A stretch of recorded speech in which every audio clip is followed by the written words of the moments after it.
आज मेरी शादी थी और सब घर में बहुत ही ज्यादा खुश थे। शादी को लेकर मेरे बहुत ज्यादा खौफ थे, लेकिन मैं परेशान थी क्योंकि मेरे पेट में किसी और का नाजायज औलाद थी। जो ही रुखसती हुई और शौहर कमरे में दाखिल हुआ और मैं बेहद नर्वस होकर उंगलियां चटका रही थी, नजरें चुरा रही थी। आने वाले लम्हात का सोचकर मन में गुदगुदाहट हो रही थी। शौहर ने मेरी ऐसी हालत देखी तो मुस्कुराने लगा। वो भी ऐसे ही जज्बात का उतार चढ़ाव का शिकार था। फिर धीरे से उसने आगे बढ़कर मुझे अपनी बाहों में जकड़ लिया और मेरे होठों का जाम पीने लगा। मैं इसकी शिद्दतें बर्दाश्त करती रही। इसने मेरी गर्दन पर अपने दांतों के निशान छोड़ रहा था, लेकिन मैं अब इसे पूरी सच्चाई बताना चाहती थी। मैं अपने शौहर को धोखा नहीं दे सकती थी, इसलिए मैंने इसे पूरा सच बता दिया। मैं समझी ये मुझे तलाक दे देगा, पर वो बोला मैं इस बच्चे को नाम दूंगा। जब मुझे बेटी पैदा हुई तो इसे बाप बनकर पाला और अब मेरी बेटी 10 साल की हो गई थी। एक दिन मैं बाजार गई और घर वापस आई तो बेटी चीख रही थी। मैं फौरन कमरे में गई तो ये देखकर मेरी जान निकल गई, क्योंकि मेरा शौहर बेटी के ऊपर बैठकर, मौसम अजीब सा था। अचानक धूप निकल आती तो कभी सूरज बादलों में छुप जाता और आसमान पर रोशनी नजर ही न आती थी। मैंने खिड़की खोलकर बाहर झांका था। परिंदे भी घोंसलों में दबके हुए थे। एक अजीब सी वीरानी माहौल में फैली हुई थी, या पता नहीं सिर्फ मुझे ही महसूस हो रही थी। आज छुट्टी का दिन था। मेरे शौहर भी घर पर थे। इनकी तबीयत ठीक नहीं थी, इसलिए अभी तक सो रहे थे। मैं घर के कामों में अभी हुई थी। मैंने सोचा कि इनके आराम करने तक मैं घर का काम निपटा लूं, इसलिए जल्दी उठकर मैंने आधे से ज्यादा काम कर लिए थे। मेरी बेटी भी उठ गई थी और वो खेल रही थी। वो अभी 5 साल की हो गई थी और अच्छी खासी समझदार थी। अपने खिलौने लेकर एक जगह खेलने में लग गई थी और मुझे जरा भी तंग नहीं किया था। घर के काम खत्म करने के बाद मैंने सोचा था कि अब नाश्ता बना लेना चाहिए और फिर मैं अपने शौहर को उठकर नाश्ता करवाना चाहती थी। लेकिन जैसे ही मैंने फ्रीजर खोलकर दूध निकाला था और चूल्हे पर रखा था तो वो खराब हो चुका था। अब मुझे बहुत फिक्र हो रही थी क्योंकि मेरे शौहर की तबीयत खराब थी। अगर ऐसे कुछ होता तो वो फौरन से दूध लेकर जाते, लेकिन अब मुझे ही कुछ करना था। चुनाचा मैंने सोचा क्यों ना मैं मार्केट जाकर दूध के साथ साथ जरूरी चीजें भी ले आऊं और फिर आकर नाश्ता बनाऊं और फिर अपने शौहर को उठाऊं। वैसे भी मेरी बेटी बिल्कुल भी तंग नहीं करती थी और अगर मैं इसे छोड़ जाती तो वो अपने खिलौने में ही मसरूफ रहती और कोई उल्टा काम ना करती। मैंने सब सोच तो लिया था, लेकिन मेरा दिल कह रहा था कि मुझे नहीं जाना चाहिए और शौहर के उठने का इंतजार करना चाहिए। दूसरी तरफ दिमाग कह रहा था कि शौहर के आराम में कहाँ खलल डालूं। मुझे खुद ही बाजार जाना चाहिए और शौहर को जहमत नहीं देनी चाहिए। मैं इस कश्मकश में थी कि मेरी बेटी ने मुझे परेशान देखकर पूछा था कि मम्मा आप क्या सोच रही हैं। तब मैंने इसे कहा था कि मैं बाजार जा रही हूँ, तुम अपना ध्यान रखना, किसी को भी दरवाजा मत खोलना और दूसरे कमरे में बैठ जाना, शोर बिल्कुल मत करना ताकि पापा ना उठ जाएं। इसने मेरी बात सुन ली थी, समझ ली थी और दूसरे कमरे में चली गई थी। अब मुझे भी थोड़ा इत्मीनान हो गया था, इसलिए मैंने चादर ओढ़ ली थी और बाजार की तरफ निकल आई थी। मैंने सोचा था कि मैं करीब से ही सौदा लेकर घर जल्दी पहुंच जाऊंगी, लेकिन मैं ये भूल गई थी कि छठी वाला दिन है तो दुकानें भी देर से खुलेंगी। अब जो करीबी मार्केट थी इसमें तो आधी से ज्यादा दुकानें बंद थी और मेरी मतलब की चीजें वहां मौजूद नहीं थी, इसलिए मुझे थोड़ा सा दूर पैदल चल के जाना पड़ा था और इसी में मेरे ख्याल से 1 घंटा लग गया था। और इस 1 घंटे में मुझे 100 तरह के वसवसे आ चुके थे कि कहीं मेरी बेटी ने खुद को कुछ लगा ना लिया हो, कहीं मेरी बेटी को कोई नुकसान ना पहुंचा दे। मुझे बेहद पसीने आने लगे थे। मैं बार बार अपने पास मौजूद रुमाल से साफ करती और जल्दी जल्दी सारी चीजें लेकर भी तकरीबन 1 घंटा हो गया था। मेरे दिल की कैफियत अजीब सी हो रही थी। मेरा दिल मुझे बार बार मलामत कर रहा था कि तुम्हें अपनी बेटी को यूं अकेले छोड़कर नहीं जाना चाहिए था। मेरा दिल बेहद घबरा रहा था और मैं तेज कदम उठाती हुई अपने घर की तरफ बढ़ रही थी। यहाँ तक कि मेरी बिल्डिंग आ गई थी। हम लोग अपार्टमेंट में रहते थे। जल्दी जल्दी सीढ़ियां चढ़कर मैं जैसे ही लॉक में चाबी घुमाकर दरवाजा खोला था तो मुझे मेरी बेटी की चीखने की आवाजें आई थी। मेरे हाथ से चीजें छूटकर जमीन पर गिर गई थी। मुझे इनकी कोई परवाह नहीं थी। मैं भागकर अंदर भी गई। मेरे दिल मुझे बार बार मलामत कर ही रहा था कि मुझे ऐसा नहीं करना चाहिए था, मुझे इसे अकेला नहीं छोड़ना चाहिए था। लेकिन पता नहीं मैंने इन 5 सालों में कभी इसे अकेला नहीं छोड़ा था और आज कैसे छोड़ दिया था। मैं भागकर अंदर गई थी तो कमरे का मंजर देखकर मेरे पैरों तले से जमीन निकल गई थी। मैंने बेइख्तियार दीवार को थामा था और खुद को संभालने की कोशिश की थी, लेकिन सामने का मंजर इंतहाई दर्दनाक था। मुझे लगा था कि मैं अब अगला सांस भी नहीं ले पाऊंगी। मेरा नाम मुश्ताक अहमद है। मैं अपने वालिदैन की इकलौती बेटी हूँ और मेरे 2 बड़े भाई हैं। मैं इन सब की लाडली हूँ। उन्होंने मुझे नाज़ों से पाला है। मैंने अपने खानदान की लड़कियों में सबसे ज्यादा तालीम हासिल की थी और यूनिवर्सिटी लेवल तक गई थी। घर वालों की आंखों का मैं तारा भी थी। उन्होंने यूनिवर्सिटी तक मुझे खूब एतमाद बख्शा था। इस बात का मैंने भी गलत फायदा नहीं उठाया था। यहाँ तक कि बहुत से लड़के मेरी तरफ बड़े भी थे, लेकिन मैंने इन सबको वही रोक दिया। खूबसूरत था, मैं इनका एतमाद कभी भी नहीं तोड़ना चाहती थी। उन्होंने मुझे एतमाद बख्शा था तो मुझे इसको कायम भी तो रखना था। मैं बिलाशुबा थी, लेकिन मैंने इस खूबसूरती को कभी भी अपना हथियार नहीं बनाया था और न कभी बनाना चाहती थी। लेकिन जिंदगी कभी कभी हमसे ऐसे इम्तिहान लेती है कि हम पीछे मुड़कर देखते हैं तो हमें समझ आती है कि ये इम्तिहान तो बिल्कुल अचानक होते हैं और इंसान को हर इम्तिहान के लिए तैयार रहना चाहिए। मेरे साथ भी कुछ ऐसा ही हुआ था। यूनिवर्सिटी से इन तालीम मुकम्मल कर चुकी थी और घर पर नतीजे का इंतजार कर रही थी।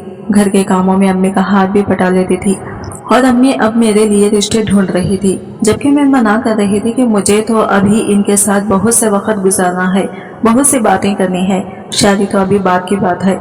इन्हीं दिनों मेरे नंबर पर रॉन्ग कॉल आने लगे थे। मैं इसे इग्नोर कर करके थक गई थी। यहाँ तक कि तंग आकर एक दिन मैंने फोन रिसीव कर ही लिया था और बाकायदा इस रॉन्ग नंबर को बातें सुनाई थी, लेकिन इसने फिर भी मेरा पीछा नहीं छोड़ा था। यहाँ तक कि हमारी थोड़ी बहुत बातचीत होने लगी थी। मैं इसे बातें सुनाती थी और वो मेरी बातें ऐसे सुनता था जैसे मेरे मुंह से फूल झड़ रहे हों। मुझे इस पर गुस्सा आता था और इसे मुझ पर प्यार आता था। इसी नोक झोंक के दरमियान हम दोनों एक दूसरे के लिए लाजिम मलजूम हो गए थे।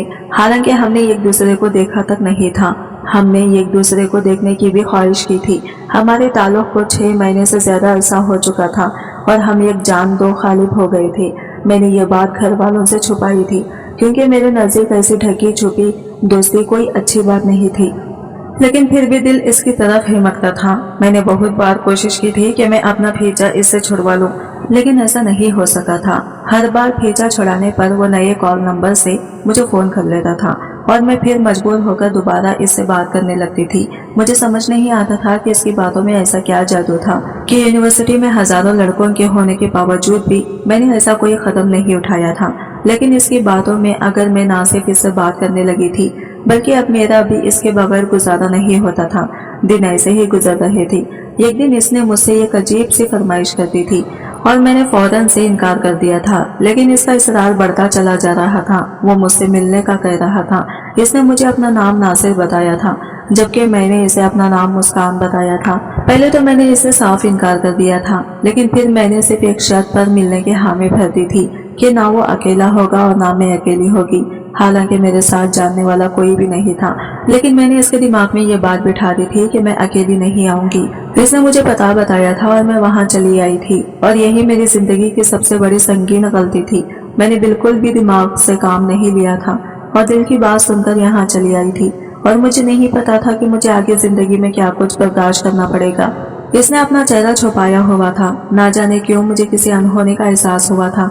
मैंने इसे बताया था कि मेरी सहेली बाहर मौजूद है, जबकि मैं अंदर कमरे में अकेली आई थी और बाहर कोई भी मौजूद नहीं था।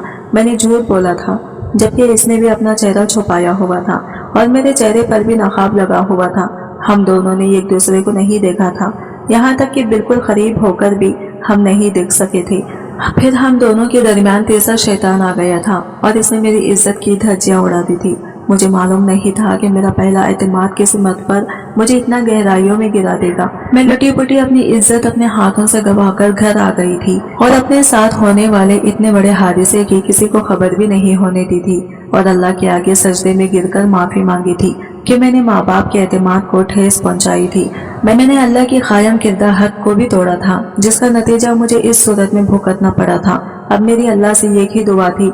वो दुआ में दिल ही दिल में रोज अल्लाह से मांगा करती थी कि इसका नतीजा मुझे बर्बाद ना कर दे। अब देखना ये था कि मेरी ये दुआ कबूल होती है या अर्शे से टकराकर वापस मेरे पास ही आ जाती है। मैंने जो मंजर देखा था वो इंतहाई दर्दनाक था। मैं फौरन से आगे बढ़ी थी और अपनी बच्ची पर झुके हुए अपने शोहर का गिरेबान पकड़कर इसे दूर हटाया था। वो इस अचानक इफ्तदार पर बुरी तरह घबरा गई थी और मेरी तरह हैरान भरी निगाहों से देखा था। मैंने इन्हें दोनों हाथों से धक्का दिया था। क्योंकि मेरी दिमाग में जो बात चल रही थी वही मेरी आंखों ने मुझे दिखाया था। मेरी बेटी ने अपनी कमर में बुरी तरह चोट लगा दी थी और ज़ारो खतर रो रही थी। खून भी बह रहा था और मेरा खून खौल रहा था। मेरा बस नहीं चल रहा था कि मैं अपने शौहर का कत्ल कर दूं, और वो मेरे सामने यूं एक्टिंग कर रहे थे जैसे मुझे पता ही ना हो कि उन्होंने क्या करने की कोशिश की है। मैंने बच्ची को अपने सीने में भर लिया था, इसे दूसरे कमरे में जाकर सुला दिया था, अपने शौहर की तरफ खून खवार निगाहों से देखा था। मैंने इन्हें उंगली उठाकर वार्निंग दी थी कि कुछ भी हो जाए वो अब मेरी बेटी को हाथ भी नहीं लगाएंगे। जो मंजर मैंने अपनी आंखों से देखा है वो इसे झुठला नहीं सकते। मैंने इन्हें बताया कि मैंने इन्हें देख लिया था कि वो मेरी बच्ची पर झुके हुए ना जाने क्या कर रहे थे। उन्होंने मुझे यूं देखा था जैसे उन्होंने मेरी बात का यकीन ही ना आया हो। उन्होंने अपनी सफाई पेश की थी, लेकिन मुझे इनकी किसी सफाई पर भरोसा नहीं था। मैंने इन्हें हमारे कमरे में आने से मना कर दिया था और कहा था कि आज के बाद वो ना मुझसे बात करें, ना मेरी बेटी से बात करने की कोशिश करे। उन्होंने अगर इसे अपना नाम दिया था तो इसकी लाज भी रख लेते और ये घिनौना काम तो ना करते। उन्होंने मेरे आगे हाथ जोड़ दिए थे और कुरान रखने के लिए भी तैयार हो गए थे कि मैंने ऐसा कोई काम नहीं किया, लेकिन मैंने इन्हें रोक दिया था। इनसे कह दिया था कि ये बच्ची सिर्फ मेरी है, इसकी हिफाजत की जिम्मेदारी भी मेरी है, आइंदा मुझसे दूर रहें। मैंने रिश्ते में एक बहुत बड़ी दरार आ गई थी और मुझे नहीं पता था कि ये दरार क्या रंग लाने वाली है। मैं नहीं जानती थी कि ये दरार मेरी माजी को मेरे सामने ला खड़ा कर देगी और मुझे ऐसे अंशकाफ से दो चार कराएगी जिसके बाद मुझे अपनी जिंदगी के बारे में फैसला लेना मुश्किल हो जाएगा। अम्मी ने मेरे लिए बहुत से रिश्ते देख रखे थे, किसी को मैं पसंद नहीं आती थी और कोई मेरे वालिदैन को पसंद नहीं आता था। यूं ही एक महीना गुजर गया था और मैं तो इस एक महीने में इसी ड्रामा से गुजर रही थी जो एक अजनबी रॉन्ग नंबर वाले शख्स ने मुझे जिंदगी भर के लिए दे दिया था। मेरे अंदर भी वीरानी भर गई थी और मैं उदास निगाहों से दीवारों को तकने लगी थी। कभी खुद से बातें करने लगती थी और कभी बेवजह रोने लगती थी। इन सब के पीछे यही ही वजह थी और वो मेरी इज्जत का मेरे हाथ से निकल जाना था। मैंने कभी नहीं सोचा था कि मुझे जिंदगी में इस चीज से भी दो चार होना पड़ेगा और मैं इसकी मोहब्बत में इस कदर आंधी हो जाऊंगी कि बिना सोचे समझे फैसला कर लूंगी। इसी दौरान अम्मी को एक रिश्ता पसंद आ गया था। वो लोग हमारी बराबरी के लोग ही थे। उन्होंने शादी की बहुत जल्दी मचाई हुई थी, जबकि मेरे वालिदैन कुछ वक्त लेना चाहते थे, लेकिन फिर इनकी जल्दी देखकर हामी भर ली थी और मेरे जहेज की तैयारी शुरू कर दी गई थी। मगर मुझे किसी चीज में कोई दिलचस्पी नहीं थी, बल्कि मेरे अंदर ये खौफ बैठ गया था और वो खौफ हर वक्त मुझे सताए रखता था। मेरे वालिदैन ने मुझसे मेरी रजामंदी भी पूछी थी और मैंने सब कुछ इन पर छोड़ दिया था। वैसे भी मैं इस हालत में नहीं थी कि अपने लिए फैसला कर सकूं। एक हफ्ते के अंदर मेरा निकाह था और मेरे वालिदैन ने चुनके मैं इनकी इकलौती औलाद थी। मेरी शादी धूमधाम से करने की ठानी थी और ये धूमधाम मेरी आंखों में बुरी तरह खटक रही थी। पछतावे मेरा भेजा ही नहीं छोड़ रहे थे और मैंने शादी का कोई भी फंक्शन दिल से एंजॉय नहीं किया था, क्योंकि मेरे सर पर एक बहुत बड़ी फिक्र मंडला रही थी। मेहंदी वाला दिन था। मैं दुल्हन बनी मारियों के जोड़े में बैठी थी। सब लोग जाग चुके थे। इसी दौरान मुझे बेपनाह घबराहट महसूस हो रही थी और ये पिछले 2-3 दिन से हो रहा था। मैंने घबराहट को तवज्जो नहीं दी थी, हालांकि मुझे फौरन तवज्जो देनी चाहिए थी। बेतहाशा चक्कर आ रहे थे और अचानक से मतली से महसूस हो रही थी। मैं भागकर वॉशरूम में गिर गई थी और मेरे 14 तबक रोशन हो गए थे, जो दुआ में पिछले 1 महीने से अल्लाह ताला से मांग रही थी। वो अर्श से टकराकर दोबारा मेरे पास ही आ गई थी और मैं वही वॉशरूम के फर्श पर बैठी चली गई थी। बाहर अम्मी परेशान खड़ी दरवाजा बजा रही थी कि सब खैरियत तो है।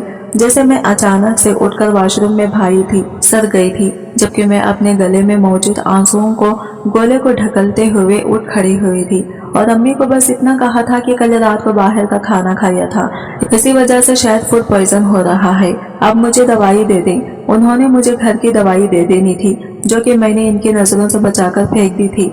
मुझे इसकी जरूरत नहीं थी। मुझे तो बस अब ये बात कंफर्म करने की आया जो मैं सोच रही हूँ वही हकीकत है या कुछ और। बिला आखिर मेरे सर पर आसमान पूरी ताकत के साथ पड़ा था।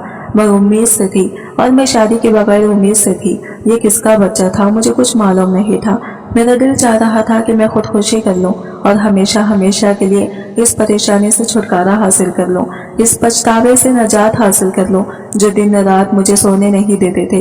लेकिन फिर मुझे अपने बूढ़े माँ बाप का ख्याल आ जाता था जो इंतहाई मेहनत और दिल फरशानी से मेरे लिए कुर्बानियां देकर खुशियां खरीद रहे थे और मैंने बदले में इन्हें क्या दिया था। اور کچھ بھی نہیں۔ امی نے محسوس کر لیا تھا کہ میں دن ب دن کمزور ہوتی جا رہی ہوں۔ شادی میں سے صرف ایک دن رہ گیا تھا اور وہ مجھے ڈاکٹر کے پاس لے جانا چاہتی تھی تاکہ طاقت کی دوائیاں لکھوا لیں، لیکن میں نے صاف انکار کر دیا تھا، اور اس کی ایک ہی وجہ تھی کہ اگر میرے والدین کو حقیقت پتہ چل جاتی تو ان کے دل پر کیا گزرتی۔ چنانچہ میں نہیں مانی تھی اور میری رخصتی کا دن آ گیا تھا۔ میں نے سوچ لیا تھا کہ میں اپنے ہونے والے شوہر کو دھوکہ میں نہیں رکھوں گی اور اسے سب کچھ سچ سچ بتا دوں گی، اور اس کے بعد جو کچھ بھی ہوگا وہ میری قسمت اور میرا نصیب ہوگا۔ اگر میرے نصیب میں ذلت اور رسوائی پوری دنیا کے سامنے ہونا لکھ دی گئی ہوگی تو وہی ہوگا۔ میں نے نتائج اللہ پر چھوڑ دیے تھے اور اپنا نکاح کا انتظار کرنے لگی تھی۔ میں دلہن بنی اپنے کمرے میں بیٹھی اپنے دلہے کا انتظار کر رہی تھی۔ میرا دل زور زور سے دھڑک رہا تھا، کسی طور قابو میں نہیں آ رہا تھا، گھبراہٹ میں اضافہ ہو رہا تھا۔ میں نے اختیار گھونگھٹ ہٹا لیا تھا اور گہرا گہرا سانس لیا تھا۔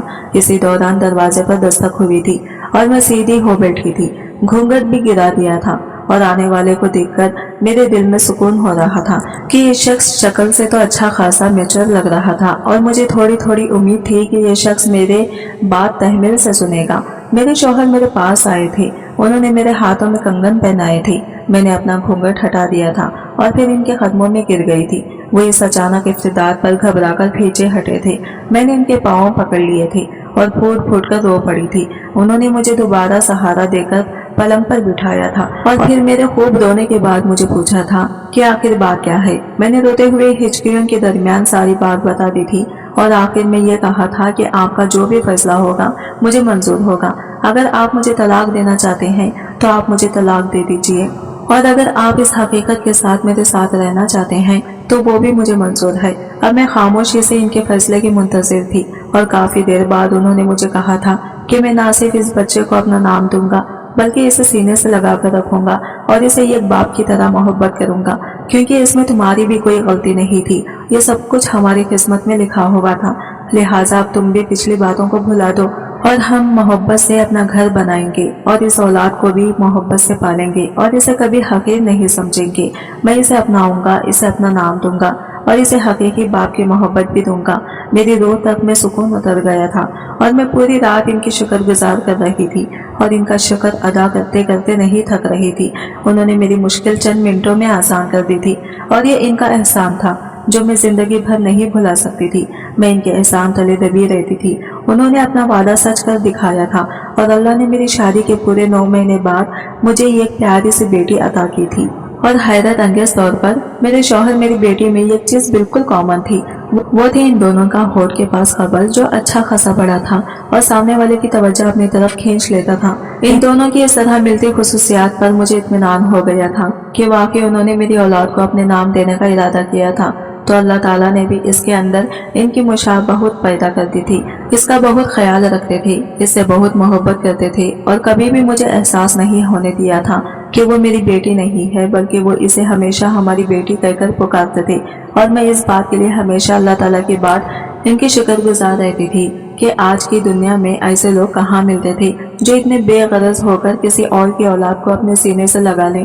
میں ان دونوں کو دیکھ دیکھ کر جیتی تھی۔ وہ دونوں ہی اب میری کل کائنات تھی اور میری زندگی تھی۔ میری دنیا انہی کے گرد گھومتی تھی، لیکن میں بے خبر تھی کہ میری یہ دنیا جلد اجڑنے والی ہے، اور شاید اسے میری ہی نظر کھا گئی تھی۔ میری نظر میری دنیا کو لگ گئی تھی اور پل میں حالات بدل گئے تھے اور بالکل مخالفات سمت میں چلنے لگے تھے۔ مجھے بالکل بھی امید نہیں تھی کہ میری زندگی ایک بار پھر بدل کر رہ جائے گی اور مجھے اپنی زندگی میں اس بات کا سامنا بھی کرنا پڑے گا۔ ایک بار پھر میں بری طرح پھنس گئی تھی اور کہیں سے نکلنے کا کوئی راستہ نظر نہیں آ رہا تھا۔ میں نے اپنے شوہر کو کہہ دیا تھا کہ میں کچھ دنوں کے لیے اپنے میکے جا رہی ہوں اور وہاں ہی رہوں گی، چنانچہ مجھے تنگ نہ کیا جائے، کیونکہ جو حرکت انہوں نے کی تھی وہ ناقابل معافی تھی، جبکہ وہ مجھے بار بار کہہ چکے تھے کہ میں نے ایسی کوئی حرکت نہیں کی۔ میں اپنے دماغ میں خنس نکال دوں، جبکہ میں نے خود اپنی آنکھوں سے دیکھا تھا کہ جب میں نے اپنی بچی کو چیخ سن کر کمرے کی جانب دوڑ لگائی تھی تو ان کی پشت کمرے کے دروازے کی طرف تھی اور بچی پلنگ پر لیٹی ہوئی تھی اور اس پر جھک کر نہ جانے کیا کر رہے تھے۔ میرے دل میں بے اختیار ابل اٹھا تھا اور پھر ہمارے درمیان حالات بد سے بدتر ہوتے چلے جا رہے تھے۔ میں نے ان سے صرف اتنا کہا تھا کہ اگر یہ آپ کی اپنی سگی بیٹی ہوتی تو تب بھی کیا آپ یہی سلوک کرتے؟ ان سے یہ بات برداشت نہیں ہوئی تھی۔ انہوں نے ہماری شادی شدہ زندگی میں یہ مجھ پر ہاتھ اٹھانے کی پہلی بار مجھے کوشش کی تھی۔ ان کا ہاتھ ہوا میں ہی بلند رہ گیا تھا اور انہیں اپنی غلطی کا احساس ہو گیا تھا۔ انہوں نے ہونٹ پیچ کر ہاتھ پیچھے کر لیا تھا اور پھر مجھے میکے جانے کی اجازت دیتی تھی اور بالکل خاموش ہو گئی تھی، اور آخری بات جو کہی تھی وہ صرف اتنا کہی تھی کہ میں آپ کو اپنی صفائیاں دے دے کر تھک چکا ہوں۔ میں تم سے کہہ رہا ہوں کہ میں نے اس کے ساتھ کوئی غلط حرکت نہیں کی۔ کاش کہ وہ اتنی سمجھدار ہوتی تو وہ تمہیں خود ہی بتا دیتی کہ پاپا نے تو کچھ بھی نہیں کیا، بلکہ میں تو اس کا زخم صاف کر رہا تھا۔ جو سمجھنا ہے وہ تم سمجھتی رہو، جبکہ یہ آج بھی میری بیٹی ہے اور میں اسے اتنی ہی محبت کرتا ہوں جتنی کہ تم کرتی ہو۔ لیکن مجھے ان کی کسی بھی بات کا یقین نہیں آ رہا تھا۔ یقین بھی کیسے آتا؟ وہ ان کی سگی بیٹی جو نہ تھی، ان کی سوتیلی بیٹی تھی، اور سارے راستے جو مجھے وسوسے، جو مجھے خیالات آتے رہے تھے، تو ایک ماں کو سنگ دل تھا۔ میں بطور ماں بالکل فیل ہو گئی تھی اور اپنے بچے کو ایک درندے کے حوالے کر کے مارکیٹ نکل پڑی تھی۔ میں اپنے میکے آ گئی تھی اور وہی رہ رہی تھی۔ مجھے پورا ایک ہفتہ ہو گیا تھا اور میری بیٹی اپنے بابا کو بے حد یاد کر رہی تھی۔ اس معصوم کو تو کچھ بھی نہیں پتا تھا، وہ بہت رو رہی تھی، جبکہ امی بھی پریشان ہو گئی تھی کہ میں اتنا لمبا عرصہ رہنا تو کبھی بھی نہیں آئی تھی، لیکن میرا وہاں جانے کا دل ہی نہیں چاہ رہا تھا۔ ابھی میں وہاں جانے نہ جانے کی کشمکش میں تھی کہ میری پڑوسی کا مجھے فون آ گیا تھا۔ اس نے جو کچھ کہا تھا اس کے اگلے ہی لمحے میں اپنے گھر جانے کے لیے نکل پڑی تھی۔ میرے شوہر گھر میں گر گئے تھے اور جیسے ہی ان میں گھر آئی تھی کہ وہ بالکل صحیح سلامت صوفے کے درمیان بیٹھے مسکرا رہے تھے، جبکہ مجھے بے اختیار ان پر ڈھیروں غصہ آیا تھا۔ مجھے ان سے اس قدر گھٹیا حرکت کی توقع نہیں تھی اور یہ مال میں نے ان کے منہ پر بول بھی دیا تھا۔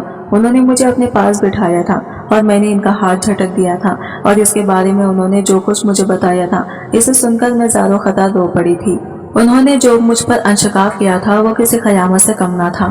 انہوں نے مجھے بتایا تھا کہ زویا یعنی میری بیٹی ان کی بھی سگی بیٹی ہی ہے، اور جب میں نے ان سے باز پرس کی تھی کہ وہ ان کی سگی بیٹی کیسے ہوئی تو انہوں نے جو کہانی مجھے سنائی تھی وہ ناقابل یقین تھی۔ انہوں نے کہا تھا کہ وہ رانگ نمبر میں ہی تھا جو تمہیں تنگ کرتا تھا، جس نے تمہیں ملنے کے لیے بلایا تھا، مجھے غلط دوستوں کی صحبت نے بگاڑ دیا تھا اور میں نے تمہاری عزت کو تار تار کر دیا تھا۔